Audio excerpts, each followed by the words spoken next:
On more than one occasion we have met in a conversation with the announcement of "this message was deleted."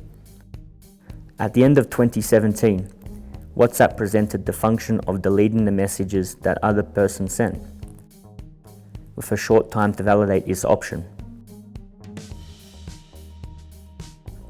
What few know is that once a message is sent on the internet, there is always a record, and in this case, the secret is in the notifications of our cell phone. An application that can help in these cases is Notification Story, a platform that can record all the messages that come to us through WhatsApp with the possibility of consulting this log whenever we want. This application, which can be downloaded for free for Android devices, will ask you to accept permission to access your WhatsApp account. To activate these permissions, you must go to Settings, System Configuration, Accessibility, Enable Accessibility, and a Notification History service.